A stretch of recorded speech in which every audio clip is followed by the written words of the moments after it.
Bonjour à tous et bienvenue dans une nouvelle vidéo de notre formation Primavera P6. Aujourd'hui, on va discuter les barres du Gantt. Pour modifier les barres de notre Gantt, on doit cliquer un clic droit sur le Gantt, on a l'option barre. On peut faire ça autrement, sur la barre du haut, toujours, on a ici barre. Alors on clique. Là, il nous affiche tous les barres qu'on peut avoir. Alors, là, par exemple, le plus utilisé et le plus connu, le chemin non critique. Après, on a le rouge de critique. Pour les afficher, bien sûr, on doit toujours cocher ici. Là, on a la baseline aussi qui est utilisée. Si on veut la masquer, on décoche afficher. Voilà, on l'a masqué. Après, on a le niveau d'effort, etc., etc. Il y a plusieurs types de barres qu'on peut afficher. Après, pour chaque barre, on a les trois onglets ici en bas. On a le style de la barre, les paramètres de la barre et libellé de barre. Pour le style de barre, là on peut modifier les styles comme on veut. Là par exemple, on a coché la primary baseline, appliquer, on voit c'est la petite ligne jaune en bas des barres. On peut la modifier bien sûr, on peut mettre les formes qu'on veut, forme de début et forme de fin à sa fin, comme on veut. Alors, celle-là, on prend comme exemple, on va lui faire un trait un peu plus grand. On garde toujours le jaune, c'est plus clair. Après, pour le motif, on choisit, on prend ce type de motif, juste pour voir. Et on fait appliquer. Voilà. Là maintenant, ils sont plus grands. Après, pour les paramètres de barre, on est toujours sur la primary baseline. On a des options ici. Si on veut par exemple afficher la barre après réduction, là, si on clique sur appliquer, une fois, par exemple, on réduit notre planning, on aura toujours la barre qui est affichée. Là, on prend l'exemple 100. Voilà. On n'a pas de baseline affichée.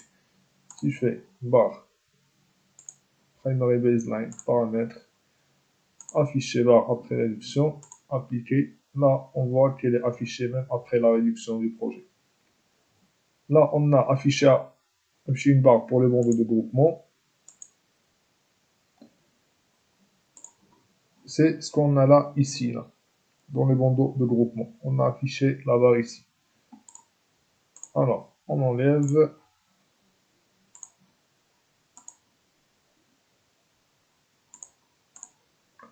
On revient toujours à notre primary baseline. On enlève les deux. Là, par exemple, ce qu'on peut faire aussi, c'est calendrier des moments d'inactivité. Là, par exemple, il va nous afficher la primary baseline sans les jours d'inactivité. On voit ça, appliquer. Voilà, là vous voyez les petits vides ici, c'est les jours d'inactivité ou les jours, par exemple, là c'est souvent les week-ends, c'est ce qui est affiché ici, parce que moi j'ai pas fait dans mon calendrier des jours d'inactivité, mais ça va être en gros les week-ends, dans notre cas. Après il y a d'autres cas où on peut par exemple ajouter dans le calendrier des jours où on ne travaille pas, ils vont être affichés aussi.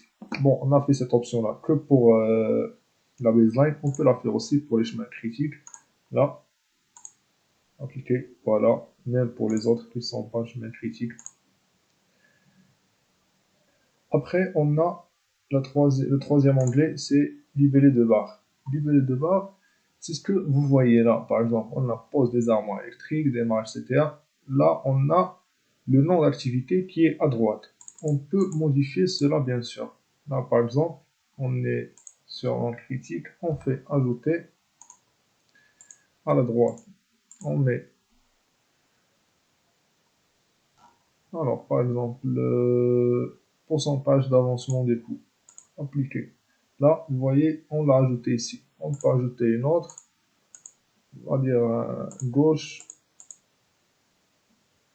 la durée estimée. Appliquer. Voilà, la durée estimée, elle est là. Et bien sûr, on peut toujours ajouter ou supprimer des barres. Là, si on a les barres, les standards, on peut supprimer une, si on veut plus qu'elle soit affichée ici, ou on peut ajouter peut-être une nouvelle comme on veut, avec les options qu'on veut, etc. On a toujours cette possibilité.